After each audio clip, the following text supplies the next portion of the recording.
الحمد لله رب العالمين والصلاة والسلام على أشرف المرسلين سيدنا ومولانا محمد وعلى آله وصحبه وسلم وبعد. Natugenda maaso n'omusomo gwaffe ogukwatagana ku lunaku lw'enkomerero oba kiyamu oba saa'a. Twagambye nti Nabbi sallallahu alayhi wa sallama bwe yali atuyigiriza ku kiyamu oba saa'a n'atugamba nti saa'a oba kiyama kirina obubonero bwa mirundi ebiri, alamatu saati sugura, obubonero bw'ekiyama obutono, ne alamatu saati al-kubra, obubonero bw'ekiyama obunene. Min alamati saati al-kubra, mbubonero bw'ekiyama obunene ffenna bwe tumanyi nti 9 alamati, buli obubonero 9, naye obubonero obwo obunene kasita bulimala okulabika akamu bwe kati ne kalabikako tatabaati nga butandika okugenda nga buddiriŋŋana, n'akalala nga kajja n'akalala nga kajja, ate eri ekimu ku bubonero obwo bwe buliba nga bumaze okujja, olwo nga tukula ku baabu tawba, omulyango gw'okwenenyewa Allah subhanahu wa ta'ala nga guggalwawo. Bw'atyo Allah tabaraka wa ta'ala bwe yakiteekateeka n'atuga nti akabonero akasooka masihi dajjali, okujja kw'omusajja ayitibwa masihi dajjali, kabonero mu bubonero bw'ekiyama obunene. Masihi dajjali bamunnyonnyola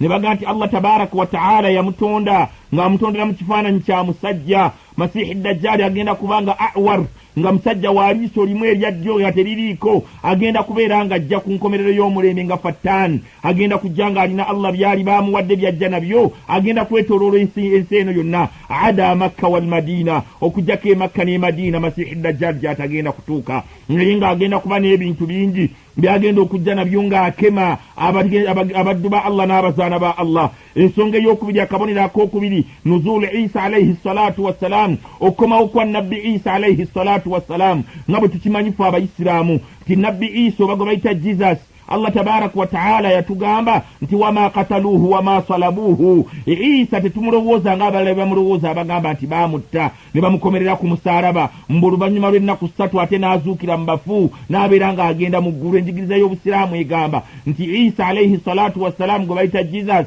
wama qataluhu tebamutta, wama salabuhu tebamuteeka ku musaalaba, bal shubbiha lahum, Allah yabafaananyiriza ne bakwata omu ku bayigirizibwa be ne babeera nga bamukolako ebikolwa bye baakola ebyo, bal rafa'ahu Allahu ilayhi, Allah tabaraka wa ta'ala n'amusitula n'amutwala mu ggulu, agenda kudda ku nkomerero y'omulembe. Kaliba kabonero mu bubonero bw'ekiyama obunene.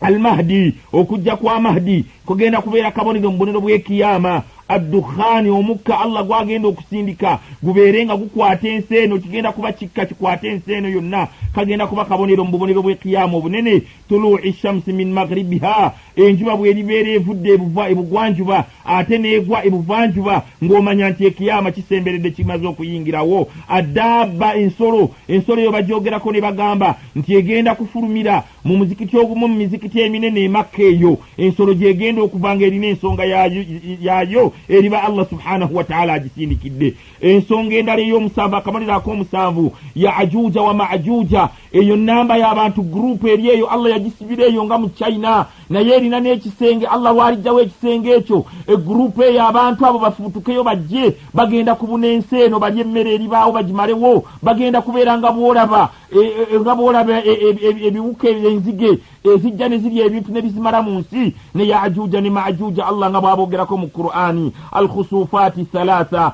n'ekyomunaana n'ekyomwenda, annaari allati tahshuru nnaasi wa ya'ti min al-yamani, omuliro ogenda Allah gwagenda okuleeta gubeere nga gwetooloola ensi eno yonna, gubeere nga gutugoba tasuukuna nga gutuzza ila al-mahshari, mu bbaliro gye tugenda okubeera. Omuliro ogenda kufuutukira sayidi y'e Yamani. Allah tabaraka wa ta'ala bw'atyo bwe yaguteekateeka. Naye byonna nga bimaze okujja nga tumanya nti obudde bumaze okutabuka, Allah tabaraka wa ta'ala nga tumanya nti ekiyama amaze okukireeta. Mu hadiisi gye twasembyeyo nayo atutegeeza Nabbi sallallahu alayhi wa sallama n'agamba nti bwe muliraba ebintu ebifaanagana bwe bityo ng'amazima gawedde mu bantu, obwesigwa tebukyali mu bantu, abantu tebakyasaala sitwala bazigayaalirira. Olina akubuuza naga nti lwaki otupapya yaaki yokola ani wa Allah? Abasajja bagenda kwefaananyiriza abakazi, n'abakazi beefaananyiriza abasajja. Abaliba abagagga b'omulembe ogwo be baliba abantu ababuyabuya nga talina kyamanyi misikini, naye nga Allah asazeewo gwawadde emaali, obutambuzi, obwenzi, n'abasajja okwagala basajja bannaabwe. Aliyogera ng'omuntu omubuyabuya abalina kye bamanyi ku nsonga ne basirika ne batabaako kye boogera. Agamba sallallahu alayhi wa sallama ti fantadhuru saa, mubeere nga mulinda ekiyama. kyenjagala okubakubiriza bannange tulekerawo okubeera nga tukopakopa ebintu ebivudde e Bulaaya. Mulina eŋŋombo zammwe ezigamba nti buli ekiva e Bulaaya bubeera bugunjufu, naye si buli ekiva e Bulaaya. E Bulaaya balina obugunjufu, balina n'ebyobugwenyufu. Batuuse mu kyasa kya 21 nga batuuse mu mbeera etuuka okugamba nti ndowooza obugwenyufu bwe businga ewaabwe. Genda okirowooza abantu okubeera nga bawasa basajja bannaabwe. Abantu abaali bagenzeeko e Bungereza mulina ekitundu kye bayita Soho, mukimanyi bulungi, naye awo wennyini onoosanga omusajja ng'akutte musajja munne amukutte mu kiwato batambula, n'agenda n'omunywegera n'amunywegera. Inna lillahi wa inna ilaihi raji'un. Embeera efaanagana bw'etyo, omusajja okuwulira nti gojja tandika kubeera nga weetaaga banno bawasa bakyala ne bagenda ne beeyagala, nga gw'onoonya gasajja ganna agagundiivu nga mugenda kudda ku livansi. Musajja muno n'omufubutuka emira nnamiro. Ekigambo ekifaanagana bw'ekityo baddu ba Allah kiraga bulazi nti Allah subhanahu wa ta'ala munyiivu. Kyova olaba nti ebintu ebyo byonna bye tukola ebikyamu, Nabbi sallallahu alaihi wasallama atugamba ti bwe tuteekomeko ku bikolwa ebikyamu ebyo tujja kutuuka tusabe Allah tabaraka wa ta'ala edduwa nga tumusaba abeere ng'atuwa bina Allah agaana obbituwa. Olwaliro tusaba edduwa Allah agaanye okwanukula. Twalinanga emyezi egimanyikiddwa nti omwenkuba mwetonyera, kino kibeera kyeya guba musana, naye byonna byatabukadda n'osimba ebintu byo ng'olowooza nti ekuba egenda kutonya. Allah n'agaana nti ate yusallitu alaikum man la yarhamkum. Allah ajja kubasindikira, ajja kubawendulira abakulembeze abatajja kubasaasira. Omukulembeze abateete ekigambo akibateekeko, mwewozeeko naye nga ye atadde pamba mu matwali ng'atawulira bye mwongerako. Ebintu ebyo byonna Nabbi sallallahu alaihi wasallama kyatugamba nti bwe tulituuka mu mbeera efaanagana bw'etyo nga mulindirira ekiyama, mumanya nti ensi Allah agenda gizingako. We twagala okutegeereza bannaffe bannaddiini mu ddiini eya buli kika, oba ya kikristaayo oba ya kiprotestanti oba ya kikatuliki oba ya busiraamu, mubeere nga muvaayo mu butereevu, mutegeeze abantu obukyamu obuli mu bintu ebyo. Abantu b'ekkanisa n'ekereziya mutegeeza abagoberezi bammwe abantu ba Katonda, mubabulira obukyamu nti yadde Abaamerika baatuuzizza Saabasiyazi ku ntebe y'obwa bishopu, naye eyo nsonga nkyamu era tulindiridde okubeera nga muvumirira ekintu ekyo. Abakristaayo n'Abakristu bategeere nti ekintu kikyamu, kubanga bayinza okulowooza nti oba bishopu bamutuuzizza ate yakoze n'ekyo, ate ng'ali mu nsi eŋŋunjufu Amerika. Kitegeeza nti ndowooza y'embeera, abantu babeere nga batwonoonekako. Nabbi sallallahu alaihi wasallama n'atugamba la taqumu saa illa ala ashrari khalqi inda Allah. Ekiyama oba enkomerero tegenda kutuuka okujjako ng'abantu abaliwo bali mu nsi mu kiseera ekyo bagenda kubeera boonoonefu, nga tewakyali muntu asobola kugamba munne ku nsonga yonna. Era olwaleero ogenda okutunuulira ng'otunuulira amaka weegali malamba, naye n'otuna taata w'abaana ne maama w'abaana n'abaana abazaaliddwa awaka nga bonna enjawulo obulwa, okujjako bali emyaka okulaga nti musajja mukulu na mukazi mukulu, naye nga bonna bali awo bakawubooyi bakawugaalo, onoonya omukulu n'onoonya n'omuto n'akubula. Kyava Nabbi sallallahu alaihi wasallama atugamba la taqumu saa wa ala al-ardi man yaqulu Allah. Ekiyama kirigenda okutuuka nga ku nsi tekukyalina muntu asobola kugamba nti Allah. Ate ng'olaba olwaleero abazungu bw'ogenda okutuuka e Bulaaya n'Amerika kye balwanyisa olwaleero ye madiini. Tebakyayagala kuwuliriza ddala nti eriyo eddiini. Kyova olaba nti bagenda bakuliyetingawo eddiini ezo empange. Abo ne bajja ng'ogenda omugamba nti ono mulabirizi, ogenda omugamba nti ono kalidinaali nga takyawuliramu, omugamba nti ono sheekhe nga takyalina kyawuliramu. Ebyo byonna biraga nti enkomerero esembedde baddu ba Allah. Tukole tutya? Fatubu ila Allah, twenenye tudde eri Allah subhanahu wa ta'ala, tubeere nga twegayirira Allah subhanahu wa ta'ala. Bino tubibagamba lwaki? Ti Allah tabaraka wa ta'ala yategeeza mu Qur'ani n'agamba nti fattaqu fitnatan la tusibanna alladhina zalamu minkum khassa. Bannange mutye fitina, mutye ebizibu. Allah subhanahu wa ta'ala bw'anaaba anyiize n'aba nga atussaako ebizibu, la tusibanna alladhina zalamu minkum khassa, ebizibu ebyo tebigenda kutuuka kwabo bokka abakoze ensonga. Olwaleero tunuulira amataba agali mu Buyindi China, emusana ne gwako e Buyindi, abantu ne batandika okusiriira batondoka bagwa, ate akasana bwe kabawummuza, ate enkuba n'egenda etonnya amataba ne gatwala abantu, emisota ne gifutukawo ne gitandika okulya abantu. Genda buli wamu wonna olwaleero ensi yonna etabuse lwaki? Bima kasabat aidina, bye twakulembeza okukola mu bintu ebikyamu Allah kwasinziira. N'abeera nga Allah tabaraka wa ta'ala atubeera nga atussaako ebintu ebinene bwe bityo, naye ng'ebyo byonna byonna tebirina kye bitegeeza, wabula bitegeeza nti ekiyama oba enkomerero Allah subhanahu wa ta'ala agireese. N'atugamba Nabbi sallallahu alaihi wasallama ti idha usnida al-amru ila ghairi ahlihi fantadiru saa. N'agamba nti kasita oliraba ensonga yonna, ensonga oba ya busiraamu oba ensonga ya ggwanga yansi, naye ng'abantu boolaba abateekwa mu nsonga abantu abakwasibwa obuvunaanyizibwa si bannannyini buvunaanyizibwa obwo ate neetabaye yaavaayo kubeera ng'awakanya ku nsonga oba okugyogerako fantaduru saa nga mulindirira ekiyama kasita abatali ne bannannyini nsonga balitandika okukwasibwa obuvunaanyizibwa obutali bwabwe bo bennyini ne babeera nga baguma ne banywera ne batwala obuvunaanyizibwa obutali bwabwe kale ne bwabeera ng'akimanyi talina kyagenda kusobola kukola ku nsonga eyo naye kasita alikkiriza n'agenda nayo ng'omanyira ddala nti ekiyama kituuse n'agenda mu maaso nabbi sallallahu alaihi wasallama ناتقام لا تقوم الساعة حتى يرفع القرآن ولا يحجون بيت الله الحرام وحتى يظهر الجدال ويكثر القتال فتقل الرجال حتى يكون لل50 امرأة إلا القيم الواحد أتقام صلى الله عليه وسلم تي قيام بينكم إلو بيريبي جندو كتوكا tegenda kubaawo hatta okujjako yurfa'u alqur'ani nga qur'ani emaze okuva mu mitima gy'abantu omuntu oyinza okutuuka ojja kutuuka ekiseera nga bw'osoma qur'ani oli takyawulira namuti ne qur'ani yeso ng'awulira ng'asoma bukedde ng'anyumya mboozi ye ate nga Allah atugambye idha quri'a alqur'ani fastami'u lahu wa ansitu la'allakum turhamun qur'ani babeera bagisoma mugiwulirize ne bw'ogiwuliriza obuwuliriza ofuna empeera ng'omuntu agisomye naye essaawa ejja kutuuka nga basoma qur'ani ng'abawuliriza balinga ng'abawulira nga basoma busomi mawulire bukedde oba amawulire amalala gonna bwe tulituuka ku mbeera efaanagana bwetyo wala yahujjuuna baita llahi alharam abantu balituuka ekiseera nga tokyabagamba bya hijja ne bawulira olwaliro omusiraamu omugamba nti ogenda emakka okola hijja mpagi ya busiraamu kiringa ng'omuntu alise eswala ng'olina obusobozi obugenda emakka n'oba nga togenze kibeera ng'omuntu atasadde olese empagi mu mpagi z'obusiraamu olina akugamba nti ankyalira mu luutu yange egenda e Japaani ono n'agamba nti n'ebyange bye natikka bikyajja nyagala kumala bikiri yalinga bw'amala obikiri yalinga n'agamba nti nkyazzaayo oluutu Allah n'atuuka omunnyulo mujja mu bulamu bw'ensi nga tagenze na kulambula ku nnyumba ya Allah subhanahu wa ta'ala atugamba nabbi sallallahu alayhi wa sallama n'agamba nti wala yahujjuuna baita llahi alharam abantu bwe balituuka mu kiseera nga tebakyawulira hijja nga kintu kya buvunaanyizibwa oli asalawo n'agamba nti kaŋŋende mpumuleko mu Amerika kaŋŋendeko e London ntuuleko eyo n'atasobola kugamba nti kaŋŋendeko e Makka ŋŋende mpumulireko eyo ate nga bwe nkola ne ibaada ye yali badde enkola ey'obuvunaanyizibwa baddu ba Allah n'abazaana ba Allah n'agamba nti hatta yadhharu aljidaal ogenda kuwulira enkaayana nga zisusse mu nsi ng'abantu bali mu kaayana bukaayanyi abantu tebakyalina kyabuvunaanyizibwa kye bakola olwaleero genda otunulira abantu politics ffenna yatuli ku bwongo tewakyali muntu atta biseera kubeera nti addako ewa Allah tuli ku bino byonna tuli bintu bitali bya buvunaanyizibwa n'agandi bwe tututuka mu mbeera efaanagana bwetyo wayukthiru alqitaal ogenda kutuuka ekiseera otandika okuwulira abantu nga bafa naye nga balinga ng'abafa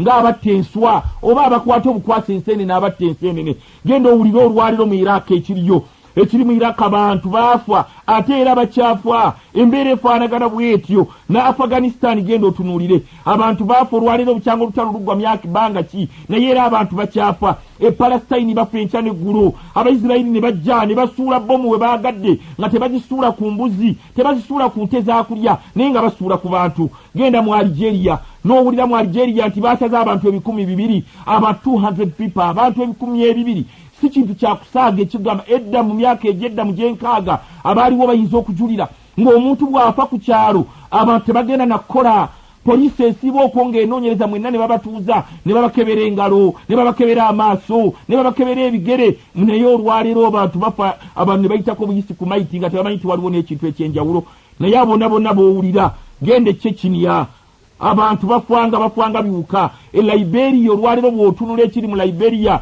abantu bafa naye ababatta tebafwayo tebalowooza nako nti bajja kusinkana Allah subhanahu wa ta'ala ekyali e Rwanda mwakitegeera engege zino zetulya zino zisse mutundu zino zisabbulenya nezitandika okubeera nga obagenda okusala sabbulenya ng'erimu omukono gw'omuntu zirya abantu mu kifo ky'okulya emmere Allah gye yagitegekera eyo embeera kasita tulituuka mu mbeera efaanagana bwetyo wayukthiru alqitaal abantu bagenda kuyitirira okuttiŋŋana nga bwe battiŋŋana olwaliro mu nsi bw'obawulira fatakillu rijaali abasajja bagenda kutuuka ekiseera nga basigale nga batono abasajja bagenda kutuuka ekiseera basigale nga batono ng'abakyala be bangi hatta yakuna lil50 imra'a basobole okubeera abakyala 50 illa alqayyimu alwahidu nga bonna bali ku musajja omu olwaliro ogenda otunuulire omusajja amanyi okutambula obulungi ayinza okuba ng'aweza abakazi ba 50 ennaakula by'alinayo bwayisa alinayo ekazo 6 enajjala 300 embeera efaanagana bwetyo nabbi sallallahu alaihi wasallama yagitutegeeza era n'atuga nti embeera bwe tulituka mu mbeera efaanagana bwetyo nga mumanya nti Allah subhanahu wa ta'ala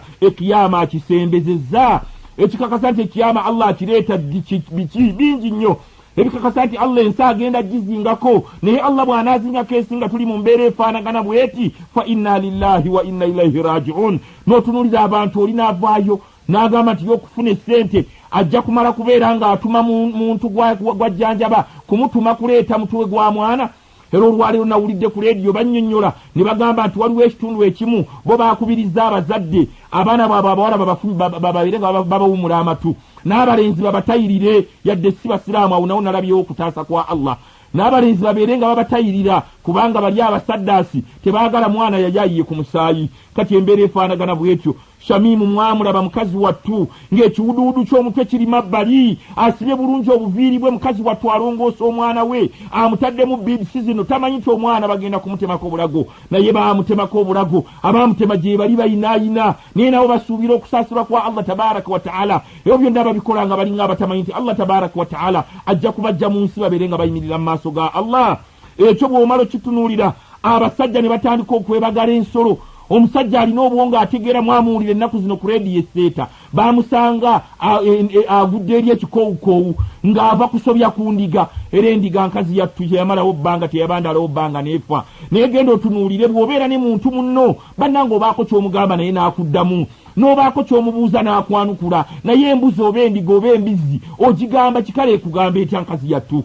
Embeera efaanagana bwetyo nga tuli mu nsi naye nga ebintu bye tuwangaaliramu omusajja n'ovaayo n'osumulula empale n'osika zipu y'empale ng'ogenda kukwatagana na nsolo ogenda kukwatagana na mbizzi ogenda kukwatagana na mbuzi na ndiga ebintu ebitali bya buvunaanyizibwa ebifaanagana bwe bityo tuli mu nsi.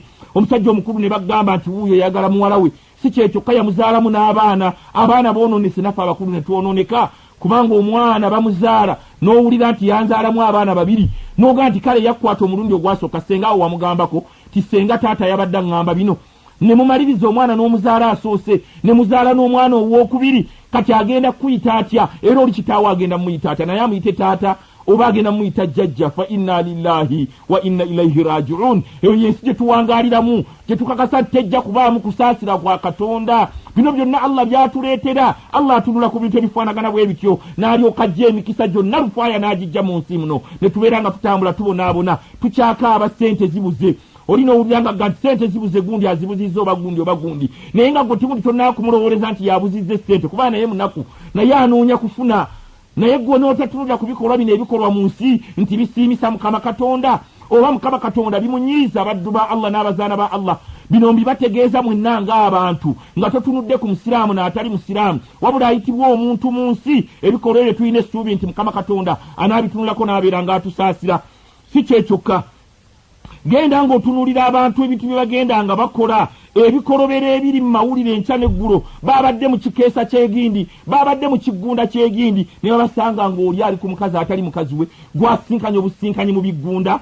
Abazadde ne gabeera nga okulera abaana mu ndera ennungi endera y'ekinnaddiini egaanye abaana kyebavudde batufuwako emiswaswangule gwe nnyina awo yambadde nga bw'oyagala ne kitaawe w'omwana ye yambalidde nga bw'ayagala n'otunulira omwana n'ava awaka ng'ayambadde mwana muwala ayambadde empale ayambadde buno bwe bayita bukundisho ng'ekkundi liri bweru naye ng'ali ne taata we ne maama we oba tali nabo naye nga yavudde mu maka ga kitaawe na nnyina n'atambula omwana naye ng'omuzadde omulaba ali happy okubeera ng'omwana we afaanana bw'atyo. N'otunuulira atadde embira ziri mu kiwato asibyemu ebijegere asibyemu n'empala ate ey'omunda nayo fashion eri mu nsi akapale nga kalingiza bwe kati kalingiza naye ng'olaba omuntu ali happy musanyufu era alaba wa mulembe nnyo okubeera ng'atambula mu mbeera efaanagana bw'etyo. Yalla fil Islam mbakubiriza baddu ba Allah n'abazaana ba Allah tubeere nga tudde eri Allah subhanahu wa ta'ala tubeere nga twekuba mu bifuba tubeere n'otunuulira mwamanyi omusajja gwe bayita onja kumwogera n'erinnya tewali kyakkola gwe bayita muwango w'ematugga n'ayita ku mwana n'akwata omwana w'abandi wa myezi 3 omwana w'emyezi 3 abeera wa nnaku 9 naye mwawulira omusajja w'ematugga kye yakola muwanga n'akwata omwana baamubuuza nga bamaze omukebera nti omuto bamulamu oba mulwadde ne bakakasa abasawo nti omuto gwamuwanga gwali mulamu naye baamugaa nti omwana ono wamwagadde otya naga nti ekyana ekyo nabadde nga nkiyitako mu kibaya nga kinsanyusa kinsaaliza. Omwana ali mu kibaya akusaaliza wa yakhwani omwana ali mu kibaya omwana bebi abazadde mu ddengulu temulekerawo kwasa abaana bammwe abantu abalala n'abantu abakyala wakakati mutandika okubeera nga mubeegendereza abantu baatabuse naye omwana misikini ripooti y'omusawo ng'efuluma buli lunaku tikakati mukazi wattu asinda mukazi wattu avaamu omamasira kati avaamu musaayi kati avaamu amazzi abasawo baakokuludinga nga bamaliriza bagamba nti omwana agenda kubeera ng'ayitamu omusulo buli kaseera obusiba bwonna omwana ow'ennaku 9 ku musajja ow'emyaka 22 olabira ddala ng'ekintu kinene obusungu bwa Allah subhanahu wa ta'ala tulindirire obusungu bwa Allah subhanahu wa ta'ala ku bintu bye tuzze tukola mu nsi. Allah tabaraka wa ta'ala munyiivu, omuto takyawa mukulu kitiibwa, omukulu takyasaasira muto. Ebyo byonna biraga nti ekiyama kituuse. Allah tabaraka wa ta'ala agenda kuzingako ensi abeere ng'agijjawo. Twagambye nti Allah subhanahu wa ta'ala bw'alimala okulagira malayika al-mauti efe asigalewo yekka abuuze nti limanil mulka al-yawm, ani mufuzi olwaleero? Enkomerero agenda kweddamu agambe nti lillahi al-wahidul qahhar, nze Mukama Katonda Allah omu bwenti alina obukasi, nze mbakase mwenna ne mufa nga bonna obanoonya abantu tebatyo kyabalabako. Ebbanga ligenda kutuuka Allah subhanahu wa ta'ala abeere ng'azuukisa malayika Israfil efuwa mu ng'ombe, agiragira okubeera ng'efuwa eng'ombe. Allah kyagamba tuwa yawma yunfakhu fi ssuri, olunaku ate eng'ombe lwegenda okufuuyibwamu abantu babeere nga bava mu ntaana zaabwe, ffenna tubeere nga tufuutuka mu ntaana zaffe. Allah kyategeeza mu Qur'ani ناقات ونفخ في السور فإذا هم من الأجداث إلى ربهم ينسلون قالوا يا ويلنا من بعثنا من مرقدنا هذا ما وعد الرحمن وصدق المرسلون. الله تجيزا ناقات ونفخ في السور، الله أجينا كل ملايكة فوهم غومبي فإذا هم من الأجداث إلى ربهم ينسلون. تبيرنغا في نتفا مونتانا زفي nga tugenda maaso ga Allah ninga fenna abantu tulinganga abatamidde. Ekimu ku bintu Allah byagenda okukola yawmal qiyama, enjuba agenda kujijja waggulu ku ggulu gyeri eberenga esembera ku mitwe gyaffe, kigero kya luta buli omu ku mutwe gwe. Abantu berenga tutuuya n'entuuyo nga buli muntu atuuya n'entuuyo ezituukagana n'ebyonoono by'amazambi ge. Abalala zigenda kuba za mukongovule, abalala za mu kifuba, abalala za mavivi, abalala zigenda babika ng'omanya nti ono yali kaali tiyali wakusaagasaaga mu nsi. Bw'atyo Allah tabaraka wa ta'ala ensi wagiteeseteese, tugenda kuva mu ntaana zaffe nga tuli bukunya tetwambadde. Nabbi sallallahu alayhi wa sallam embeera yaginnyonnyola, yali aginnyola nga Sayyidatu Aisha radiyallahu anha mukyala we ali awo atudde. Fabakati Aisha n'akaaba radiyallahu anha. Nabbi n'ambuuza nti ma yubkika ya Aisha, kyekikkaabya Aisha? Aisha n'ategeeza n'aga nti ya Rasulallah, onnyonnyodde olunaku lw'enkomerero, onnyonnyodde qiyama n'empulira nga nze n'amaanyi gampeddemu, naye ogambyemu ekinene tugenda kubeera bukunya. Nange maama w'abakkiriza wa awrata. Aisha naggwamu amaanyi n'amugamba nti obukunya bwange nze maama w'abakkiriza. Nabbi sallallahu alayhi wa sallama n'amugamba nti Aisha toggwamu maanyi, tewalibaawo omuntu alina bwetaavu bukutunulako. Kullu mri'in minhum yawma idhin sha'ni yughnihi, buli muntu agenda kubeera mu mbeera emumala nga tewakyali alina kyayagala kutunuulira. Lwe lunaku olugenda okubeera oluzibu. Conference Allah tabaraka wa ta'ala gyateeseteese ng'ogenda kulaba emmese ne kapa nga bonna batudde balinaanaganye, naye ng'ekapa tekyalimu n'amaanyi gasobola kugamba ku mmese. Engo n'embuzi nga batudde ku ttebe emu, ng'engo tesobola kubaako kyegamba mbuzi. Olwaleero tuli mu nsi ng'eriyo abantu abali awo ng'ono omulabe wa munne ba lulango. Olwaleero bw'ogenda okulaba pulezidenti wa Amerika George Walker Bush, n'ogenda okulaba Saddam Hussein abadde pulezidenti wa Amerika, balikabwa nango. Saddam anoonya Bush ne Bush anoonya Saddam, naye Saddam agenda kuyimirira ne Bush. Saddam abuuze Bush nti maadha takuli ya Bush, Bush ogamba ki? Nga Bush talimu n'amaanyi gasobola kubaako kyawona Saddam, nga naye ali mu bizibu bye. Bamubuuza ba Afghanistan baafa ku mutwe gwo, bamubuuza be Iraq baafa ku mutwe gwo, bamubuuza be Palestine baafa ku mutwe gwo. Ogamba ki olwaleero? Otunulire Tony Blair yawmal qiyama ku lunaku olwo ng'ayimiridde ali ne Bin Laden gwe banoonya, naye nga bayimiridde ne Tony Blair, nga Tony Blair takyasobola kugamba Bin Laden nti owange ndikunna nabahasa anka, tubadde tukunoonya. Olunaku lugenda kuba luzibu nnyo, olunaku lugenda kuba kaali. Obadde ku kyalo nga bakutenda, gwe weezira kulaba sikaati n'onnyonnyola ensonga zo. Buli gw'olaba nti mukazi takusala mu maaso, naye Mungu ku luno Allah agenda kubaleeta nga bali bwereere. Oba obadde gwe onyumirwa kabina n'oga nti wallahi nze situla kabina ka mukazi, bakakuyiseeko maaso awo nga tekaliiko lugoye, okatunuulire nga tolinaamu kyosobola kugamba nti ayise mbadde nina kye ŋŋamba. Ekyo ekiyama baddu ba Allah, eyo yenkomerero baddu ba Allah n'abazaana ba Allah, egenda kuba nzibu nnyo. Kyobola tulina okusaba Allah subhanahu wa ta'ala okubeera nga atusaasira, okubeera nga atwanguyiriza olunaku olwo.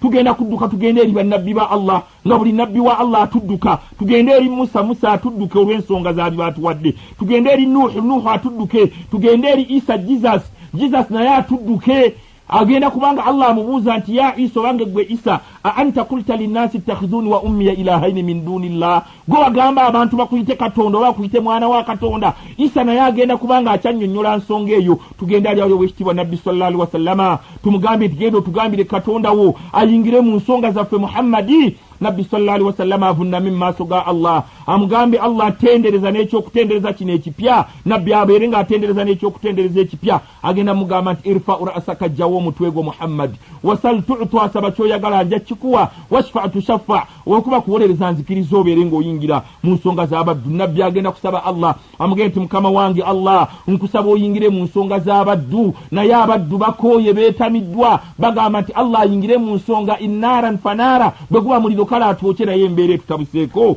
Oyo nabbi sallallahu alaihi wasallam ye shafa'atul uzma okuwolereza okunene kyobulanga tumwagala naye nabbi sallallahu alaihi wasallam bw'alijjawo omutwe gwagenda gamba ki agenda ganti mukama wange Allah olwaleero la as'aluka Fatima binti sikugamba bya muwala wange Fatuma naye ummati abantu b'ekibiina kyange n'atwagala sallallahu alaihi wasallam mu biseera nga mulamu ate n'atwagala ng'agenda okufa ate era ne ku lunaku lw'enkomerero saawinzi bw'agenda kubeera nga atwagala. Bw'atyo nabbi sallallahu alaihi wasallam abeere ng'ayingira mu nsonga zaffe Allah abeere ng'amusaba Allah atandika okubeera ng'aramula abaliyingira ejjana bayingira ejjana n'abaliyingira omuliro bayingira omuliro. Allah tabaraka wa taala agenda kulamulanga aramuza bwenkanya ensolo eyatomera ginnaayo kuno ku nsi Allah abeere ng'awa gye baatomera agiwa amayembe eyatomera agijjeko amayembe zikole revenge zikole okuwolera eggwanga bwe kiri gwabagenda nti kunu turaba mufuuke ettaka. Omuntu ajemera Allah wagenda okugambira nti ya laitani zinsanze kuntu turaba nange Allah senga onfuusizza ettaka. Abantu bali babayingidde ejjana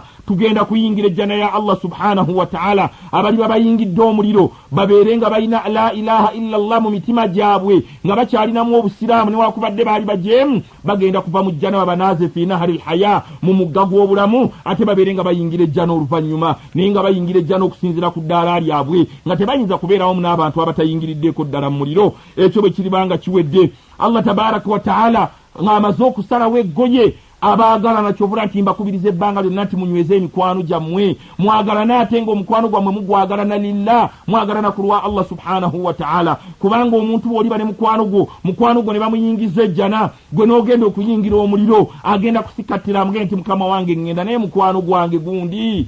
Allah subhanahu wa ta'ala abeere ng'atunula mu nsonga zaabwe alangirire abagambe nti kale aina alladhina tahabbaw fiya baliwo abaayagalana nga baagalana ku lwange nze Allah babeere ng'ababadde bagenda okuyingira omuliro olwa mikwano gyabwe abagenda okuyingira ejjana nti omukwano gwabwe baayagalana lillah Allah tabaraka wa ta'ala abajjeyo abeere ng'abayingiza ejjana ye ey'emirembe. Si kyekyokka n'ekikomererayo tugenda kubeera nga tumaze okutuuka mu jjana nga tulengera abayingidde muliro bayingidde omuliro. Tusaba Allah tabaraka wa ta'ala atteeke min ahli aljanna mu bantu abaliyingira ejjana tulyoke tufune ekyengero ekisemberayo ddala mu ku duniya ne ku akhira. Kyekyokubeera nga tumaze okuyingira ejjana si ensonga esembayo wabula mu jjana mwe tugenda okusanga ekyengero ekisemberayo ddala okuba ekyawaggulu kyengera ki ru'yatillahi subhanahu wa ta'ala kwe kubeera tugenda kutunula ku Allah tumulabeko bi'ayni al-yaqini n'eriiso lyennyini ery'amazima ekkakafu. Si kyekyokka wa mukalamatuhu Allah tuwogere naye bila tarjumani nga tewali muntu yenna vuunula.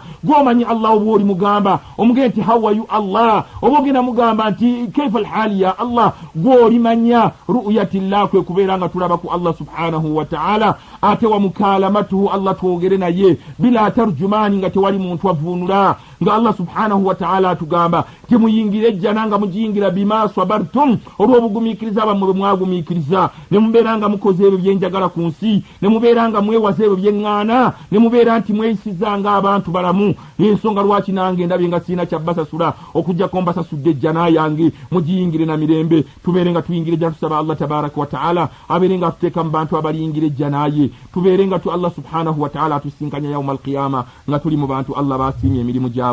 أقول قولي هذا واستغفر الله لي ولكم ولسائر المسلمين من كل ذنب فاستغفروه إنه هو الغفور الرحيم فتوبوا إلى الله فالتائب من الذنب كمن لا ذنب له. والسلام عليكم ورحمة الله وبركاته.